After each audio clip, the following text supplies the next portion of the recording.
नमस्कार, मैं हूं अरुण तोमर। आप देख रहे हैं स्वराज एक्सप्रेस। केंद्र की मोदी सरकार ने नागरिकता संशोधन कानून का नोटिफिकेशन जारी कर दिया है।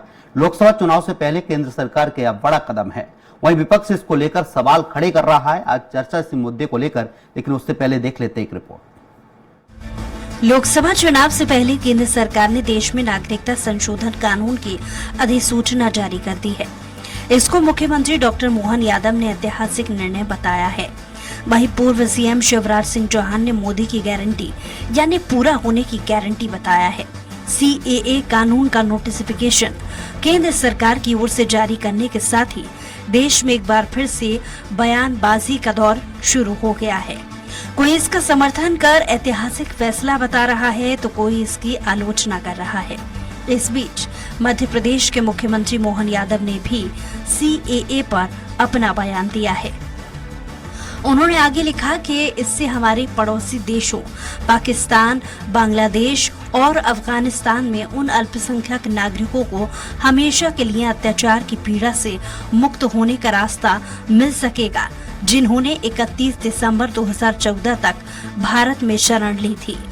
मुख्यमंत्री ने कहा कि इस ऐतिहासिक निर्णय के लिए आदरणीय प्रधानमंत्री नरेंद्र मोदी और आदरणीय केंद्रीय गृह मंत्री अमित शाह का हृदय से आभार एवं अभिनंदन करता हूं।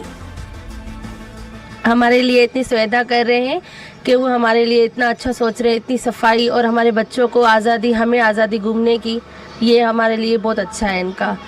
और हम चाहेंगे कि जैसे कि पाकिस्तान वालों को परेशानी है या कुछ भी है वो वहीं की है, पर हम यहाँ पे हैं, हम बहुत यहाँ पे खुश हैं। कैसा माहौल रहा आपको भारत देश का? यहाँ पर किस तरह का माहौल आपको लगता है? फायदा तो बहुत मिल रहा है ना। वहाँ पे जैसे उनको डर है किसी का, यहाँ पे डर नहीं है। बच्चे घूम रहे हैं, गाय जा रहे हैं कहीं पे, तो हमको भी डर नहीं है कि आ जाएंगे खुद।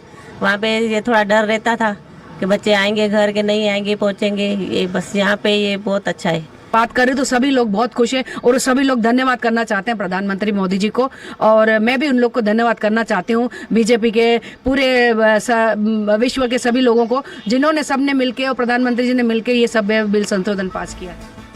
इस दौरान इसको लेकर विपक्ष ने कई सवाल खड़े किए हैं। सीएए को लेकर पूर्व सीएम दिग्विजय सिंह का बयान सामने आया है। उन्होंने कहा कि ये कानून कब पास हुआ और 4 साल से इस कानून को क्यों रोका हुआ था। नागरिकता किसको देना है, ये नियम आज भी है। सीएए आने के पहले भी था, जिसे नागरिकता देनी थी, पहले क्यों नहीं दिया? केवल इसको हिंदू मुसलमान करने के लिए किया गया है और संवैधानिक रूप से ये गलत है। उनका एकमात्र उद्देश्य होता है हर मुद्दे को हिंदू मुसलमान में बांटो। धर्म के आधार पर यह तय किया जाएगा कि कौन नागरिक बन सकता है, कौन नहीं बन सकता है। मेरे मत में ये भारतीय संविधान के खिलाफ है। बहरहाल सीएए को लेकर मध्य प्रदेश का पारा हाई है। ऐसे में देखने वाली बात ये होगी कि आने वाले दिनों में इसको लेकर किस तरह का विरोध और बयानबाजी देखने को मिलती है। सलमान खान, स्वराज एक्सप्रेस। इस पर ज्यादा चर्चा के लिए मौजूद हैं कांग्रेस प्रवक्ता हैं अमित शर्मा, बीजेपी प्रवक्ता डॉक्टर प्रेम व्यास जी हैं, राजनीतिक सलाहकार विश्लेषक आर.के. शुक्ला जी हैं। आप तीनों ही मेहमानों को स्वराज एक्सप्रेस में बहुत बहुत स्वागत है। अमित शर्मा जी हैं कांग्रेस प्रवक्ता। सीए जारी किया गया है। अमित शर्मा जी, कांग्रेस में इससे परेशानी क्या हो रही है, क्योंकि जिन्हें शरण दी गई है वो कहीं ना कहीं भारत का हिस्सा बन जाए?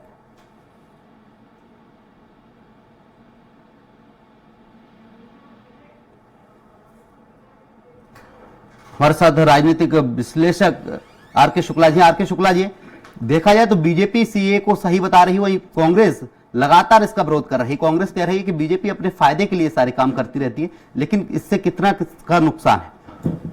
नागरिकता संशोधन अधिनियम 2024 जी से मुझे नहीं लगता कि हिंदुस्तान में एक भी सिटीजन या नागरिक ऐसा होगा ना जिसको इससे किसी प्रकार का नुकसान हो रहा हो। जी 140 करोड़ की आबादी में एक भी आदमी आपको ऐसा नहीं मिलेगा जिसको प्रत्यक्ष रूप से इसका नुकसान हो रहा है, क्योंकि ये नागरिकता देने के लिए बना है, ना कि किसी की नागरिकता छीनने के लिए बना है। अब दूसरा सवाल आता है कि इस कानून के तहत किन लोगों को हमारे देश की नागरिकता मिलेगी। तो सिर्फ 3 देश के वो नागरिक हैं जो उस देश की संविधान या सरकारों से किसी ना किसी प्रकार से प्रताड़ित किए गए हैं और वो हमारे देश में आना चाहते हैं, शरण लेना चाहते हैं।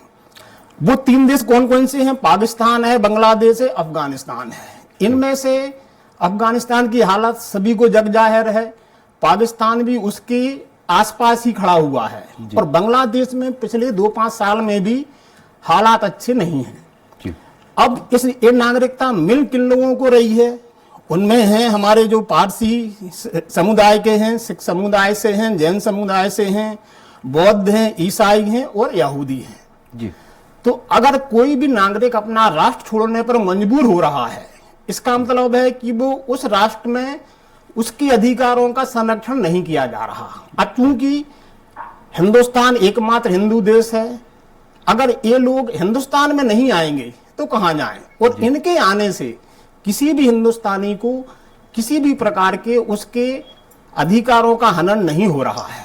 तो मुझे नहीं लगता कि किसी भी पार्टी को, किसी भी आदमी को इस कानून का विरोध करना चाहिए। हमारे साथ बीजेपी प्रवक्ता हैं डॉक्टर प्रेम व्यास जी। डॉक्टर प्रेम व्यास जी, दिग्विजय सिंह ने कहा है कि बीजेपी हिंदू मुस्लिम करने के लिए सब कर रही है, 4 साल में सीए लागू क्यों नहीं किया गया? देखिए, दिग्विजय सिंह साहब का जो स्टेटमेंट होता है वो कांग्रेस पार्टी उससे पल्ला झाड़ लेती है और उसको व्यक्तिगत बताते हैं। तो पहले तो कांग्रेस पार्टी को ये तय कर लेना चाहिए कि दिग्विजय सिंह का ये व्यक्तिगत मत है या फिर ये कांग्रेस पार्टी का स्टैंड है। आप देखेंगे पूर्व में जैसे हिंदू संगठनों को आतंकवादी कह देना, जाकिर नाइक को शांति का मसीहा बता देना, बुरहान वाणी को भटका हुआ नौजवान बता देना, इशरत जहां को बेटी बता देना, बटाला हाउस एनकाउंटर में मारे हुए आतंकवादियों के प्रति संवेदनाएं जताना, ये सब दिग्विजय सिंह साहब का कमाल है। और उसके बाद में सर्जिकल स्ट्राइक पर सबूत मांग लेना। तो निश्चित रूप से जो इनके अर्श और फर्श की राजनीति है वो अब मुझे लगता है कि एक हो चुकी है। आप देखिए, जहां पर हम नागरिकता देने का कार्य कर रहे हैं, किसी की नागरिकता छीनी नहीं जा रही है। आप बताइए ना, पश्चिम बंगाल में लगभग 2 करोड़ मतुआ संप्रदाय के लोग थे जो कई वर्षों से नागरिकता के अभाव में नरकीय जीवन जी रहे हैं। और पंजाब से लगभग 60,000 लोग ऐसे हैं जिनको अकाली दल ने चिन्हित करके बताया था कि 60,000 सिख परिवार ऐसे हैं जो अफगानिस्तान से शरणार्थी के रूप में भारत में आए और नागरिकता के अभाव में उनको जो बेनिफिट्स मिलना चाहिए वो नहीं मिल रहे हैं। आज अगर मुख्य धारा से जोड़ने के साथ-साथ बेनिफिट्स देने का कार्य भारतीय जनता पार्टी की सरकार कर रही है, तो मुझे नहीं समझ में आता कांग्रेस को पीड़ा क्यों होती है। 370 अगर हटाते हैं तो कांग्रेस को पीड़ा होती है, राम मंदिर अगर बनाते हैं तो कांग्रेस को पीड़ा होती है, स्टेलिन जी के बयान पर अगर प्रश्न चिन्ह करते हैं तो कांग्रेस को पीड़ा होती है, कपिल सिब्बल जी खड़े हो जाते हैं सामने सुप्रीम कोर्ट में। लेकिन कांग्रेस ये भी तो कह रही है देश में बेरोजगारी चरम पर है, देश में महंगाई चरम पर है, ऐसे में आप बाहरी लोगों को और नागरिकता देते जा रहे हैं, देश की जनता पहले से ही बेहाल है।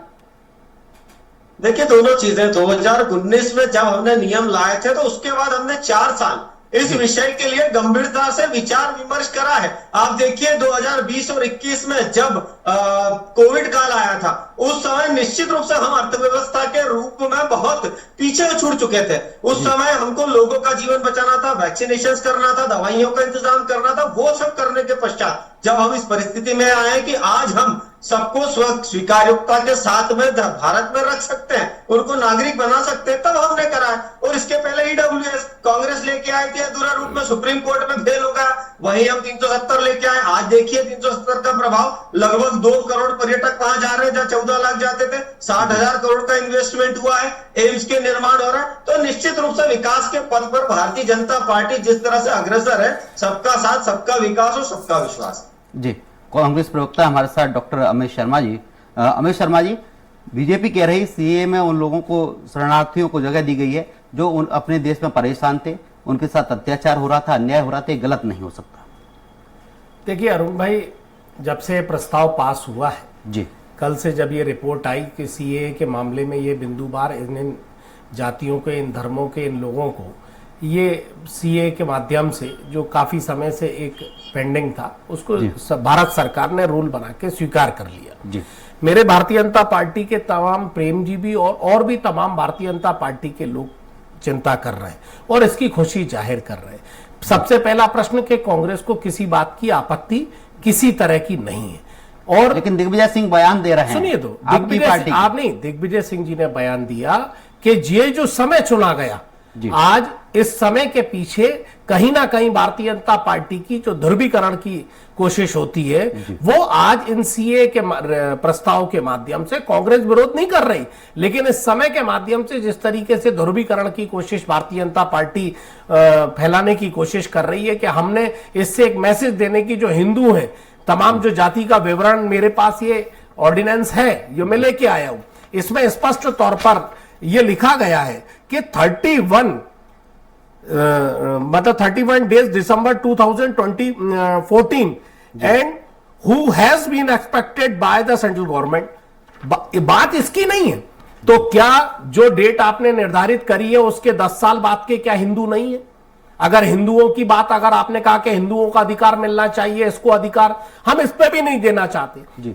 लेकिन जब हिंदुओं की चिंता आई, जब आपके जो ड्राफ्ट के बारे में, आपके जो चंदे के बारे में एक तरफ सुप्रीम कोर्ट निर्णय लेकर आपसे पूछताछ कर रहा है, उसकी जानकारी मांग रहा है, भारत के लोग, उसकी बैंकें और सरकारी संस्थाएं जानकारी नहीं दे रही, उसके बाद आप एक राजनीतिक षड्यंत्र के तहत सीए का बिल ले आए, प्रस्ताव पास कर दिया। तो मैं पूछना चाहता हूं कि इनके मापदंड में कौन से हिंदू हैं? क्या वो हिंदू हैं जो आपने डेट डिसाइड करी है, और जो 10 साल बाद के जो हिंदू बचे वो आपके लिए हिंदू नहीं है? क्या उनकी चिंता आप बाद में करेंगे? प्रश्न एक। प्रश्न दो, कि इस भारत नहीं, विश्व में भी कोई भी देश होगा पहले अपने नागरिकों की चिंता करेगा, और देश की कहीं बात होगी तो पहले अपने प्रदेश के लोगों की चिंता करेगा। जैसे मध्य प्रदेश में और तमाम राज्यों में ऑर्डिनेंस एक्ट है, यह प्रस्ताव है कि हमारे मध्य प्रदेश में नौकरी निकलेगी तो मध्य प्रदेश में नौजवानों को, उनको मौका, प्राथमिकता दी जाएगी जो मध्य प्रदेश के मूल निवासी है। क्यों नहीं फिर आप ये उत्तर प्रदेश के लोगों को, हिमाचल के सब, लेकिन पहले प्राथमिकता अपने देश की होनी चाहिए।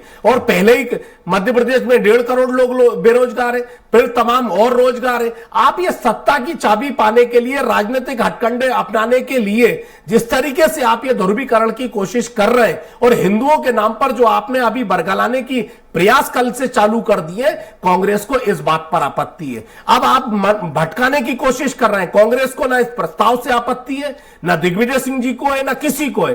कांग्रेस को यह आपत्ति है कि जो बचे 10 साल के लोग छोड़ दिए, क्या वो हिंदू नहीं है? और क्या जो लिए गए वो कट्टर हिंदू है? और मैं आपको, जैसे मेरे साथी अभी गिनवा रहे थे, मैं आपको बता दूं, कई ऐसे इस देश में आतंकवादी घटनाएं हुई हैं जो पाकिस्तान से तार जुड़े हुए, वो मुसलमान भी थे, कई और जातियों के भी थे, कई लोग प्रलोभन के माध्यम से हिंदू भी थे, कई बम ब्लास्ट इस भारतवर्ष में हुए जी। हमारी सांसद भोपाल की प्रज्ञा ठाकुर जो जिसमें आरोपी हैं, वो एनआईए ने उनको पकड़ा था, कोई कांग्रेस ने पकड़ के उनको अंदर करने की कोशिश नहीं करी।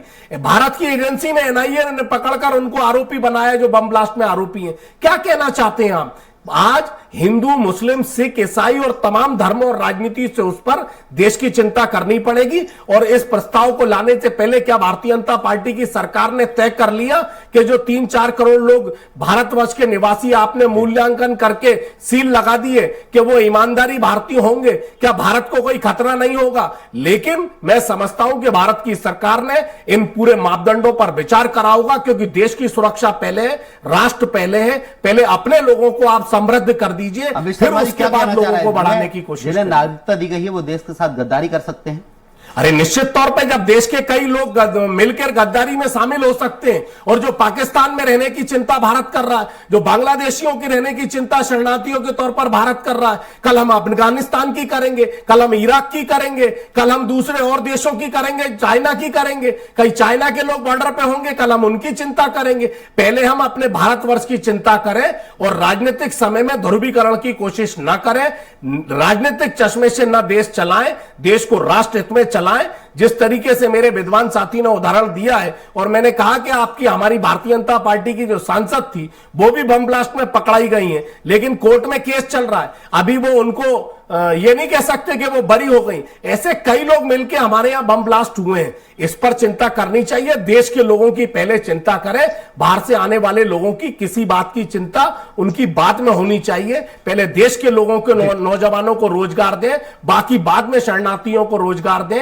और जो भारतीय जनता पार्टी भटकाने की कोशिश कर रही है कि इस बिल का कांग्रेस विरोध कर रही है, कांग्रेस किसी तरह का विरोध नहीं कर रही, कांग्रेस सिर्फ राष्ट्र हित के साथ खड़ी है। जी, डॉक्टर प्रेम व्यास जी, कांग्रेस कह रही हम सिर्फ किसी का विरोध नहीं कर रहे, हम राष्ट्र हित में साथ हैं। लेकिन पहली बार देखा जाए, पहले आपको अपने देश के लोगों की चिंता होनी चाहिए। कांग्रेस ने यह भी आरोप लगाया है कि जो लोग आ रहे हैं वो गद्दारी कर सकते हैं, देश में किसी भी तरीके की असामाजिक गतिविधियों को अंजाम दे सकते हैं। इससे कैसे निपटेगी भारतीय जनता और जो 14 के बाद के हिंदू बचे उनकी चिंता कब करेगी?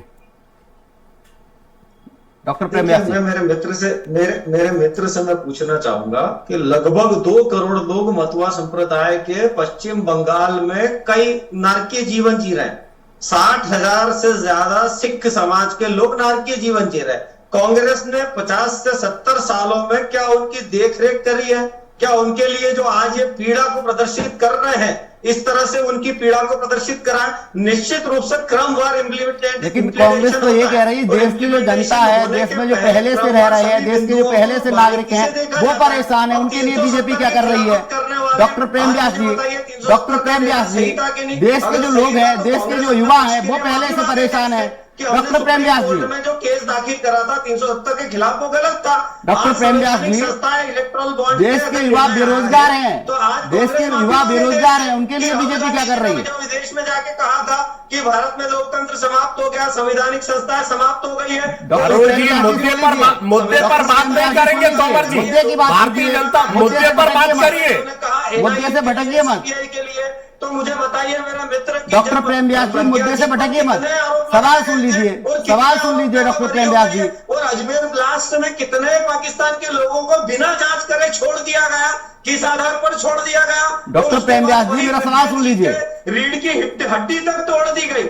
अरे भाई, इस पर बात करो, मत करिए, इस पर बात कर लीजिए जो आप लाए हो। डॉक्टर प्रेम व्यास जी, करने का कार्य कांग्रेस कर रही है। दूसरा, अरे पहले इसमें दीजिए, ये अरुण जी क्या है, मेरे भारतीय जनता पार्टी के मित्र को इसीलिए मिर्ची लग गई कि मैंने प्रज्ञा भारती का नाम ले दिया कि जो सांसद बनाया उसको एनआईए ने पकड़ा और बम ब्लास्ट में आरोपी बनाया। इसीलिए मेरे विद्वान साथी को थोड़ी सा पेट में दर्द हो गया। और कंधार के आतंकवादियों को कौन छोड़ के आया था? किसकी सरकार में प्लेन लेके भेजा था? और जिन शहीदों पर बात कर रहे हैं, उस पाकिस्तान जाकर कौन सफेद साल उड़ाकर आया था? हमारे शहीदों पर जो आज आप राजनीति करते हो, वोट मांगते हो सैनिकों के अधिकार पर। वही जाकिर नाइक जिसको कई देशों में बैंड कर दिया जाता है।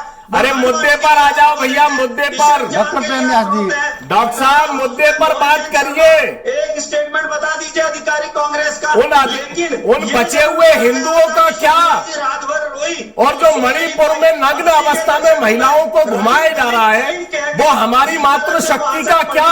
निकालने का कार्य देश के करोड़ों लोगों को रोजगार देने का क्या? ये मेरे मित्र, महिलाओं पर अत्याचार का क्या? किसानों पर बढ़ती डॉक्टर प्रेम व्यास जी, आत्महत्या का जवाब कौन देगा?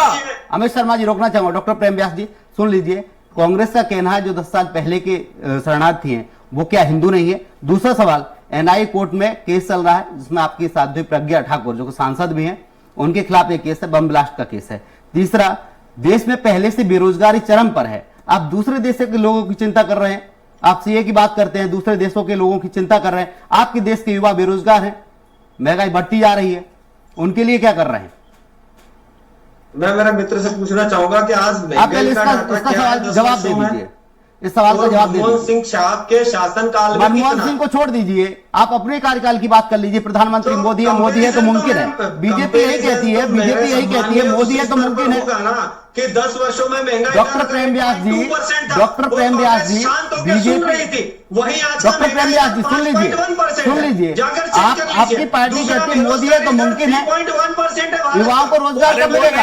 युवाओं को रोजगार कब मिलेगा? वो नहीं सुनेंगे। देश में यही हिटलरवाद चल रहा है। किसी की बात ठीक है, आप सुनाई नहीं देना चाहते, दबाना की कोशिश करना चाहते हैं। राजनीतिक विश्लेषक हमारे साथ 10 वर्षों के लिए लोगों को नहीं जोड़ा। आर के शुक्ला जी है, राजनीतिक विश्लेषक।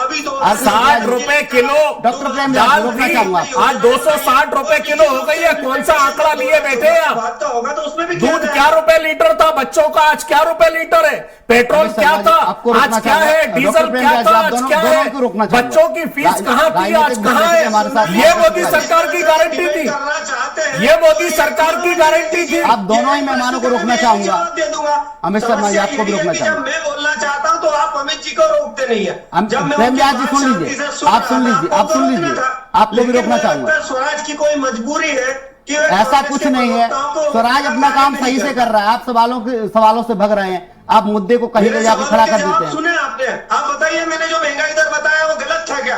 आप तो सुन लीजिए पहले, आपसे सवाल किया गया था देश के युवाओं को रोजगार कम मिलेगा। पेट्रोल 65 था, आज क्या है? रोजगार कम दाल 60 रुपए थी, आज 260 है। आज डीजल क्या था, आज क्या है? और बैठ के आप चैनल पर अपनी पीठ पर आप दोनों ही मेहमानों को रोक जाऊं। अमित शर्मा जी आपको भी, और डॉक्टर प्रेम व्यास जी आपको भी, आर के शुक्ला जी हैं राजनीतिक विश्लेषक हमारे साथ। देखा जाए कांग्रेस तो कह ही रही है कि सीए लागू किया कोई दिक्कत नहीं है, लेकिन देश के जो युवा हैं वो अभी भी बेरोजगार है। जो पहले से आयु शरणार्थी है, क्या वो हिंदू नहीं थे? इस तरीके की कांग्रेस बात कर रही है, आप इसे किस तरीके से देखते हैं? देखिए, अभी हमारे साथी प्रवक्ता ने बोला कि सीएए से कांग्रेस को कोई आपत्ति नहीं है जी, और ये वाकई बहुत अच्छा हमारे प्रवक्ता महोदय का और कांग्रेस का स्टैंड है कि अगर कोई निर्णय अच्छा है, राष्ट्र के लिए है, तो बहुत अच्छी बात है।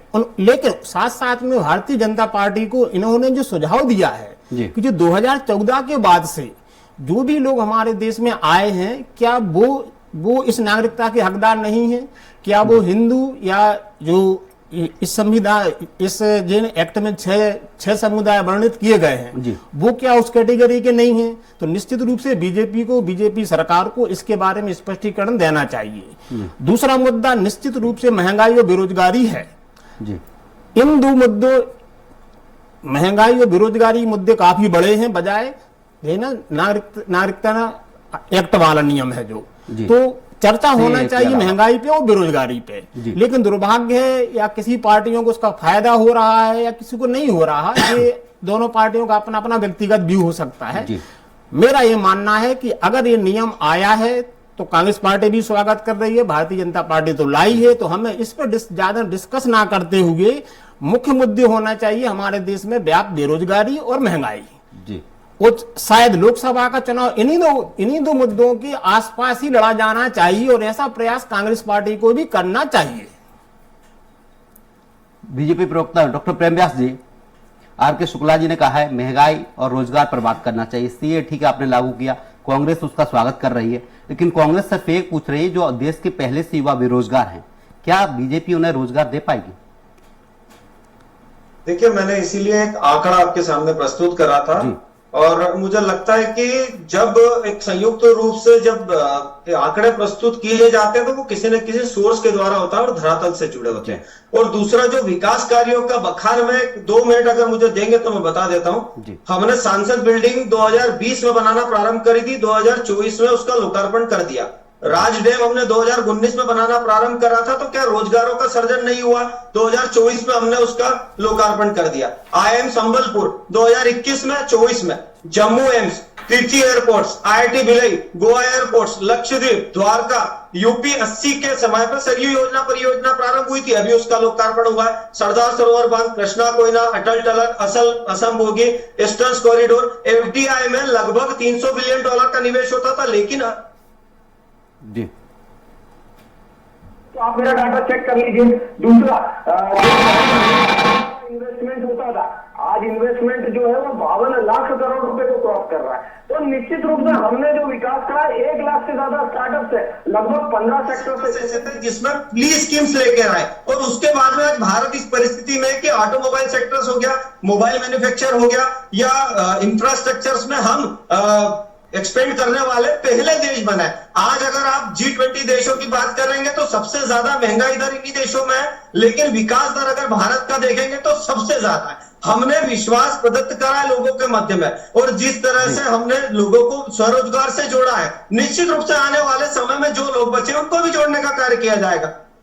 जी, कांग्रेस प्रवक्ता हमारे साथ अमित शर्मा जी। अमित शर्मा जी, बीजेपी कह रही है लगातार देश में विकास होता जा रहा है, हर क्षेत्र में बीजेपी विकास कर रही है।